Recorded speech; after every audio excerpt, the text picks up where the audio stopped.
Assalamualaikum warahmatullahi wabarakatuh. Waalaikumsalam. Innal hamdalillah nahmaduhu wa nasta'inuhu wa nastaghfiruh wa na'udzu billahi min shururi anfusina wa min sayyiati a'malina. May yahdihillahu fala mudilla lahu wa may yudlilhu fala hadiya lahu. Asyhadu an la ilaha illallah wahdahu la syarika lahu.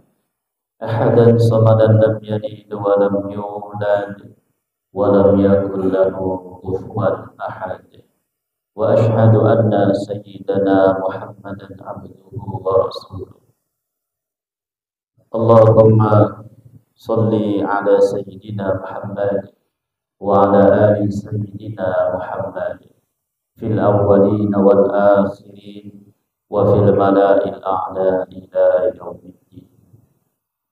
أما بعد فقال الله تعالى في كتابه الكريم أعوذ بالله من الشيطان الرجيم بسم الله الرحمن الرحيم الصابرين والصادقين والقانتين والمنفقين والمستغفرين بالأسحار صدق الله العظيم.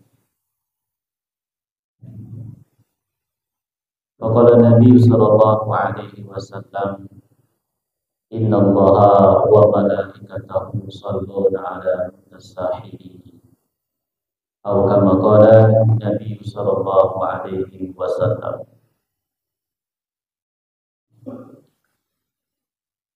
Bersyukur kita kepada Allah di majelis di pagi hari ini kita masih sibuk dalam menggapai rahmat Allah sehingga kita berhadir dalam majelis ilmu. Kata Nabi Shallallahu Alaihi Wasallam, barang siapa yang berangkat pagi-pagi menuntut ilmu, membahas satu bab ilmu, baik diamalkan atau tidak diamalkan, aulam yu'mal, diamalkan atau tidak diamalkan, khairum min alfi rakaat, lebih baik bagimu daripada sholat 1000 rakaat. Ini majelis ilmu. Tadi malam sholat tarawih 11 rakaat. Kadang-kadang ada yang ngeluh, lama kali imamnya, ya kan? Ada yang main-main, nggak sampai 1000 rakaat. Apalagi dengar kabar sholat tarawihnya di sana 23 rakaat. Waduh, jam berapa sih ini? Wah, di Mekah 23 rakaat, di Madinah lebih banyak lagi. Nah,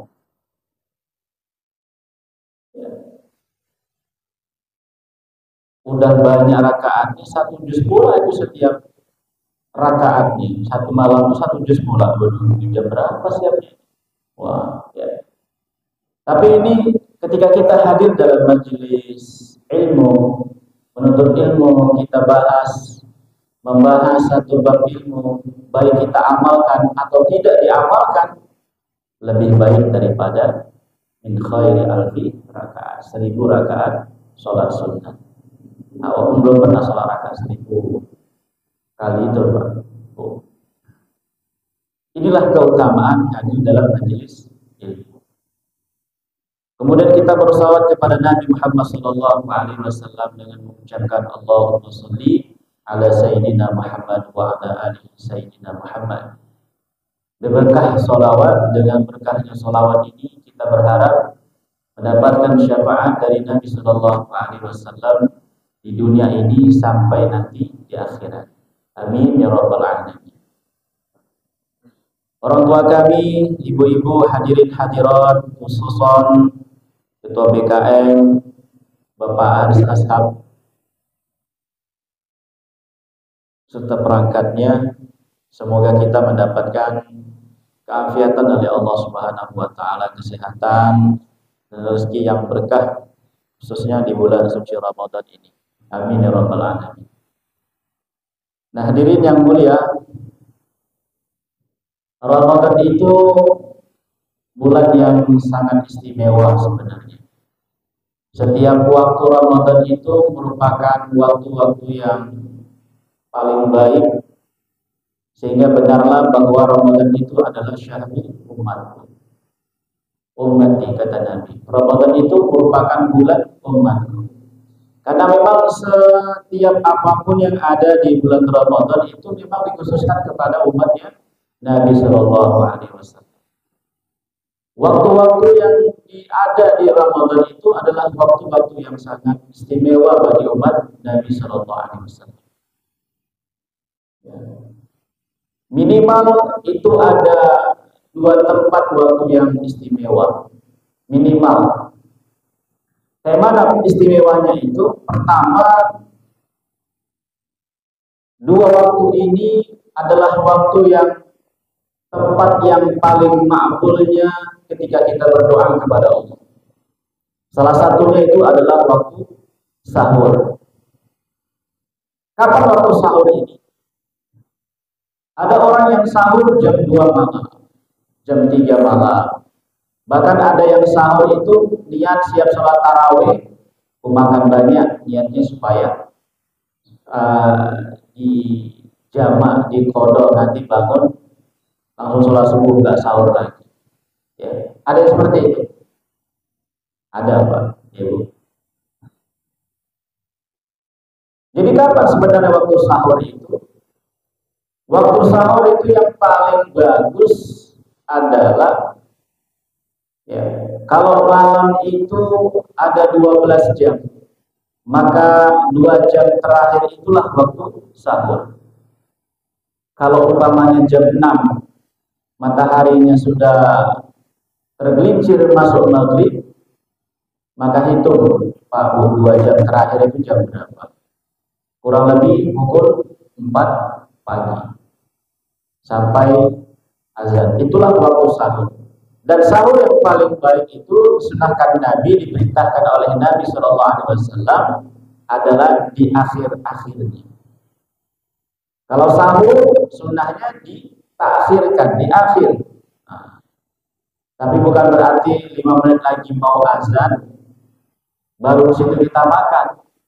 Nah, itu udah bukan akhir lagi, itu udah terburu-buru. Ya kan, silap-silap sendoknya yang masuk, bukan makanannya. Ya, Masya Allah. Nah, hadirin yang dirahmati oleh Allah Subhanahu Wa Taala. Ternyata kata Nabi dalam satu riwayat, makan sahurlah kamu karena sesungguhnya di waktu sahur itu, di makan sahur itu ada keberkahannya. Satu riwayat mengatakan bahwa ada 3 hal keberkahan, ada 3 hal. Yang pertama, keberkahan itu ada dalam jamaah.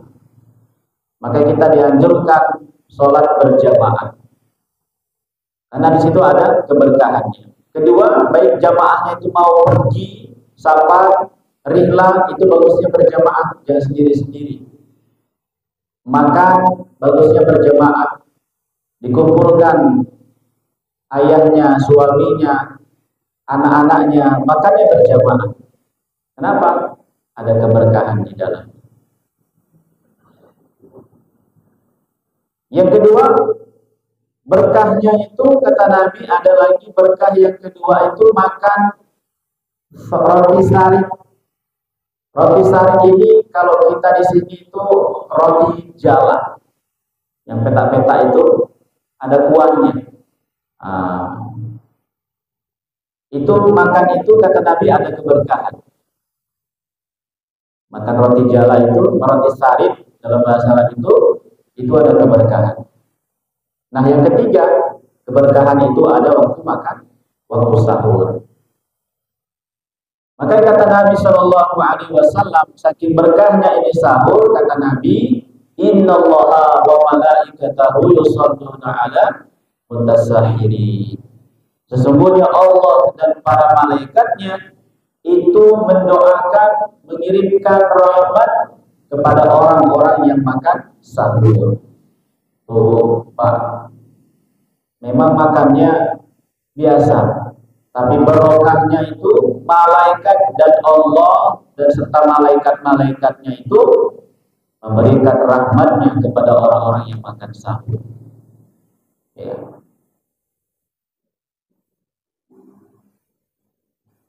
Makan sahur itu bagaimana? Makan sahur itu hadirin yang mulia memang tidak dianjurkan kita berlebih-lebihan.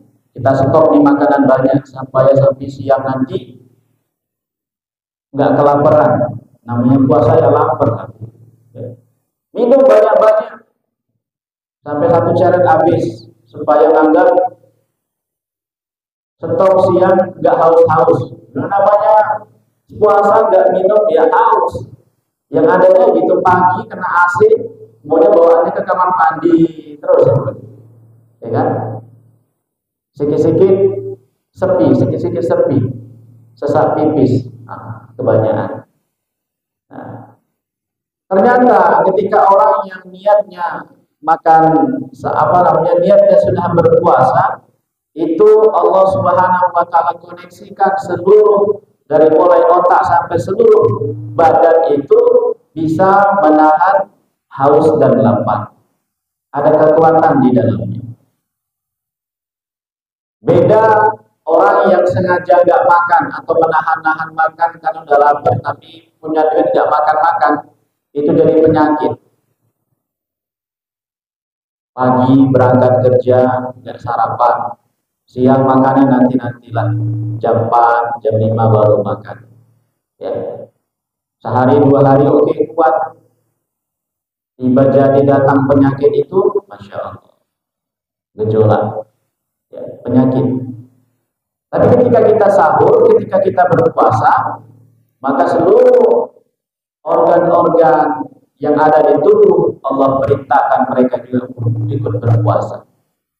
Ini ajibnya puasa, berbeda dengan menahan lapar yang tidak diniatkan berpuasa. Jadi daripada kita nahan lapar, bagus puasa aja. Nah, ini sahur. Ya. Nabi itu pernah makan sahur dengan air zam-zam dan kurma 3 butir aja cukup. Nah, kalau saya belum pernah makan sahur dengan 3 buah kurma dengan minum air zam-zam, belum pernah. Karena belum diizinkan Allah puasa di sana. Jadi kalau puasa nanti di sana, ya mudah-mudahan mau kita coba juga. Ya, pasti ada keberkahannya. Karena kurma itu makanan yang penuh dengan gizi dan kalorinya cukup dibutuhkan untuk tubuh. Ini, ya.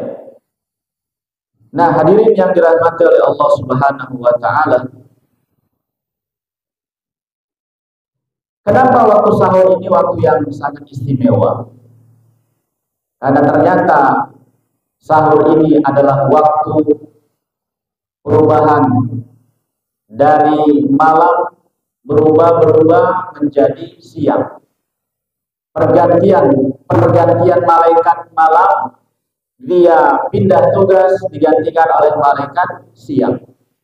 Ketika malaikat malam ini mau berangkat, dia akan membawa semua doa-doa yang kita mohonkan kepada Allah. Nah, saat disitulah kita banyak berdoa. Salah satu amalan ketika sahur itu, ya, adalah banyak berdoa. Apalagi di Ramadan ini, apa doa yang paling afdal? Minta surga sama Allah sebanyak-banyaknya. Allahumma inni as'aluka ridhoka wal jannah wa na'udzubika min sakhatika wan nar. Ibu doa itu lagi diulang-ulang, Pak. Bapak siap tahajud, masih ada waktu sahur, Bapak doa itu. Siap makan sahur, doanya itu. Allahumma inni as'aluka ridhoka wal jannah wa na'udzubika min sakhatika wan nar. Ya Allah, aku mohon kepadamu surga dan aku berlindung daripada api neraka. Diulang-ulang doanya. Ini waktu sahur. Minta surga. Karena orang yang berpuasa yang dianjurkan banyak-banyak minta surga, dan banyak-banyak minta berlindung dari api neraka. Nah, ini yang pertama. Yang kedua, amalan ketika sahur, setelah makan sahur itu apa? Istighfar. Mohon ampun kepada Allah. As-sabirina was-sadiqina wal-qanitina wal-munfiqina wal-mustaghfirina bil ashar. Orang-orang yang sabar, as-sabirin was-sadiqin, dan orang-orang yang benar, qanitin, orang yang taat, wal-munfiqin, orang yang suka sedekah, wal-mustaghfirina bil ashar, memohon ampunan kepada Allah pada waktu sahur. Jadi amalannya setelah minta surga juga mohon ampun kepada Allah. Minta ampun kepada Allah. Istighfar. Ya. Asyhadu an la ilaha illallah, astaghfirullah. Minta ampun sama Allah. Ini juga selalu dianjurkan Nabi, banyak-banyak 4 hal dalam Ramadan. Ya, keempat amalan tadi diulang-ulang. Asyhadu an la ilaha illallah, astaghfirullah, nas'alukal jannata wa na'udzubika min syaqatika wa nar. Jadi satu paket, Pak. Ya. Jadi satu paket doanya, istighfarnya jadi satu paket. Karena ini amalan waktu sahur. Setelah makan, maka ini amalannya. Ada lagi amalan ketika dibaca, ketika istighfar itu apa? Subhanallah wa bihamdi, subhanallahil azim, astaghfirullah. Barang siapa yang istighfarnya seperti itu, maka rezeki itu akan mengejar-ngejar orang yang berzikir itu. Nah, jadi istighfar ini luar biasa. Ya. Nah, ini waktu istighfar. Hadirin yang mulia, sahabat Nabi itu masa-masa itu ketika berpuasa ini mereka juga mengamalkan sahur walaupun dalam keadaan turun perang fisabilillah. Ada satu orang sahabat, Sa'id Al-Harits, ketika itu dia ini hidup juga di masa Sayyidina Umar bin Khattab. Sayyidina Umar bin Khattab pada waktu itu adalah Amirul Mukminin, dan sahabat ini, Sa'id Al-Harits ini ikut perang dalam peperangan Yarmuk pada waktu itu. Nah, dalam peperangan Yarmuk itu melawan tentara Romawi, Al-Harits ini, Sa'id Al-Harits ini, dia malam sahur, siangnya ikut perang fisabilillah. Malam sahur, paginya sahur, siangnya perang fisabilillah.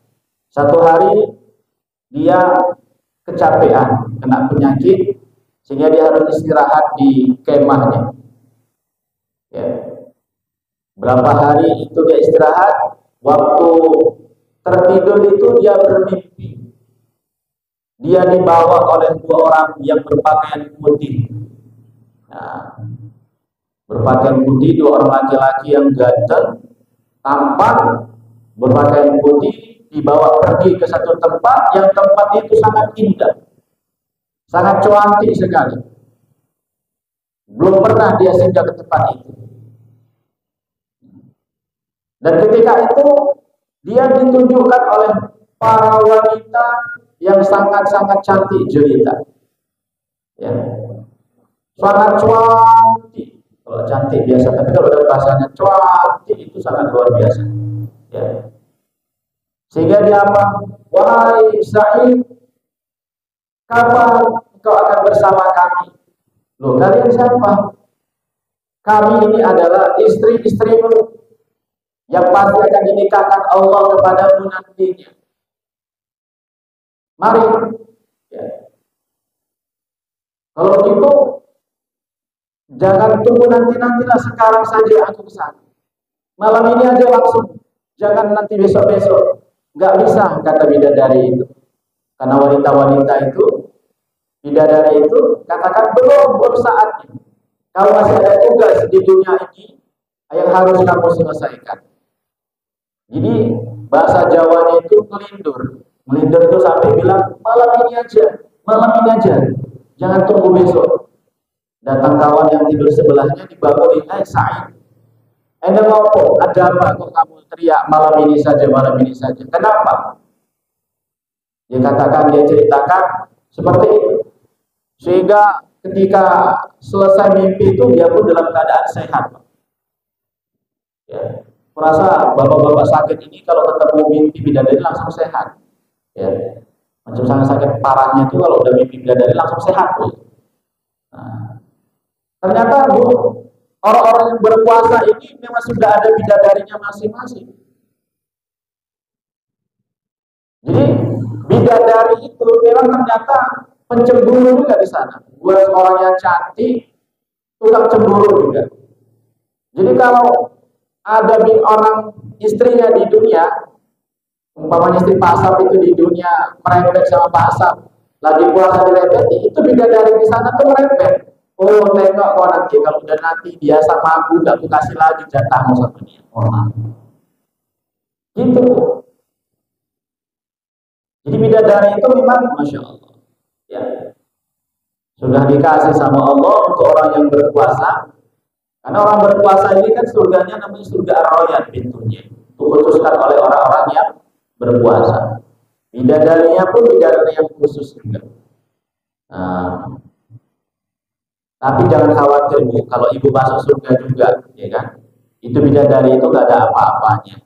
Ibu nanti di sana itu lebih cantik berkali lipat daripada bidadari. Kenapa? Jadi ratunya bidadari. Walaupun ibu masih di dunia di peot-peot, insya Allah nanti di sana gak akan peot lagi. Disulap di magic, ada sulap magic di surga itu, sehingga ibu jadi apa namanya? Kayak gitulah. Pak yang bilang nanti. Nah, hadirin yang dirahmati Allah, ternyata saking semangatnya ini, satu hari dia berangkat pagi hari itu sahur, dia berangkat perang, dia habisi beberapa musuh. Besoknya lagi, gitu lagi, hari ketiga malam sahur, siangnya berangkat lagi. Jadi perang menghadapi musuh itu dalam keadaan berpuasa. Sehingga akhirnya apa? Ketika lagi asik berkelahi berperang dengan musuh, tiba-tiba ada pasukan yang memanah dari pihak musuh, memanah daripada Said Al-Haris, sehingga dia pun mati syahid pada waktu itu. Oh, ya. Tapi luar biasa semangatku. Menghadapi orang yang berpuasa itu semakin semangat dari Haris ini. Bukan dia tuh mentang-mentang berpuasa, udahlah aku tidur, siap sahur ini tidur. Nanti zuhur bangun tidur lagi. Sampai asar bangun tidur lagi, mendekati maghrib baru buka. Jangan seperti ini. Boleh tidur puasa, boleh. Naumu shaimin ibadah. Berpuasa tidurnya orang yang berpuasa itu adalah ibadah. Tapi kalau ibu bapak ya puasanya itu siap sahur, siap subuh tidur, bangun tidur lagi, ini takut-takutnya ikut Mbak sore ini. Bangun tidur lagi, bangun lagi, tidur lagi, ya. Mbak sore. Lalu an-naumu shaimin ibadah untuk siapa? Supaya terhindar, niatnya adalah terhindar agar tidak melakukan maksiat kepada Allah ketika dia berpuasa. Ya. Daripada aku keluar banyak lima maksiat, bagus aku tidur aja, boleh. Ya. Daripada nengok-nengok HP lewat yang kayak gitu, tidur aja, boleh. Untuk menghindarkan diri daripada maksiat kepada Allah, ini sama. Semangat. Jadi ketika orang yang berpuasa itu diajarkan sama orang-orang terdahulu, sama sahabat itu beraktivitas sehari-hari seperti biasa, bukan malah melempem. Aktivitas semangat. Karena ketika gerakan berpuasa itu memang adalah untuk meningkatkan aktivitas kehidupan kita. Orang yang puasa itu insya Allah badannya itu akan senantiasa sehat walafiat. Nah ini ya, semangat. Waktu yang pertama adalah waktu sahur. Yang kedua, waktu yang istimewa kedua itu adalah iftar, mau berbuka puasa. Di sini juga adalah waktu makbulnya doa. Jadi amalannya apa dibaca Ustaz? Sama seperti yang tadi. Banyakkan asyhadu alla ilaha illallah astaghfirullah. As'alukal jannata wa na'udzubika min sakhatika wan nar. Apalagi ibu-ibu nanti di hari ini kita semua ada buka puasa akbar di sini. Saya tadi undang tangga nggak tahu nih. Ya. Puasa akbar sini katanya sudah disiapkan 200 nasi kotak. Entah kotaknya Garuda, entah Wong Solo nggak tahu. Tengok nantilah ya. Nah ketika itu ada selesai ceramah, ada waktu beberapa menit, banyakkan kita doa waktu iftar itu. Doanya apa? Amal tetap itu, diulang-ulang. Ya. Itu waktu yang bagus, waktu sahur dan waktu iftar. Banyakkan. Agar dengan keberkahan itu kita mohon kepada Allah dengan seperti itu, maka dua waktu itu berarti kita jaga seluruh hajat dan niat kita akan diijabah oleh Allah. Karena waktu iftar pergantian malaikat siang menjadi kepada malaikat malam. Jadi amalan seluruh yang di siang hari diangkat, dilaporkan kepada Allah, dicatat oleh malaikat sehingga malaikat yang malam bergantian. Begitu. Di waktu yang dua ini, mari sama-sama kita jaga. Kita berbanyakkan istighfar, kita mohon kepada Allah, minta surga, minta ampun sama Allah, jauhkan berlindung daripada api nerakanya Allah Subhanahu wa taala. Mungkin sekedar demikian saja ya. Tausiah singkat di pagi subuh ini, mudah-mudahan dua waktu yang ini ada membawa keberkahan bagi kita ya. Karena waktu sahur juga batasnya kapan sebenarnya? Apakah waktu azan atau waktu imsak itu yang bunyi sering? Di masa Nabi Shallallahu Alaihi Wasallam itu Nabi punya dua muazin Pak. Muazin pertama itu Sayyidina Bilal bin Rabah. Dia ini azan, kalau dia azan biasanya itu tengah malam. Kata Nabi kalau Bilal azan itu bukan waktu berakhirnya makan sahur. Tapi kalau kamu dengar suara bil azannya Abdullah bin Maktum, orang yang buta itu, maka disitulah berakhirnya waktu sahur. Jadi ketika sudah azan berbunyi Allahu Akbar, maka waktu sahur itu sudah selesai. Sudah masuk waktu imsak. Bapak nggak boleh minum lagi, nggak boleh makan. Minum. Udah azan itu ada azan. Sering nggak kayak gitu? Ya kan? Minum belum habis azannya. Ya kan? Ketika berbunyi Allahu Akbar yang pertama, maka sudah tidak boleh aktivitas yang lainnya. Itu waktu terakhir, waktu sahurnya. Yang merokok macam mana? Nanti dulu santai, belum habis sebatang sedikit lagi, setengah batang. Bapak habiskan rokoknya itu batal puasanya. Jadi selesai azan, berakhirlah waktu sahur. Ya. Nih. Maka dikubur-kubur, bersihkan itu sela-sela gigi sebelum masuk waktu subuh. Dibersihkan agar apa? Tidak ada lagi sisa-sisa makanan yang ada di sela-sela gigi kita. Karena ketika kita telan ludah itu, kalau nempel masih terasa kuah, daging, sambal, sayur, pedas, batal puasanya. Kenapa? Berarti masih ada sisa makanan. Jangankan waktu sahur, sholat aja kalau masih terasa, itu batal sholatnya. Nah, minum teh manis, minum kopi, nggak lupa kumur-kumur sholat aja. Ketika nelen, terasa kopi, batal sholatnya. Maka disunahkan itu bersiwak, kumur-kumur atau sikat gigi, baru sholat. Nah, itu Pak Bu ya. Sisakan, biasakan kita ajarkan kepada diri kita dan anak-anak kita, membiasakan sebelum selesai makan kita sudah beres-beres, bersih-bersih, sehingga nggak ada lagi Pada dasarnya menelan ludah itu bukan membatalkan puasa. Karena dia terasa ada sisa makanan, bisa jadi batal. Apalagi kalau ludah itu ludah orang lain, pasti jelas batal. Ya, mudah-mudahan kita semua diberikan kepahaman dan keafiatan, kekuatan oleh Allah sehingga kita Ramadan tahun ini adalah Ramadan yang penuh keberkahan dan kita mendapatkan puasa, menjalankan puasa sesuai dengan perintah Allah dan sunnah Nabi Sallallahu Alaihi Wasallam. Billahi taufiq wal hidayah. Assalamualaikum warahmatullahi wabarakatuh.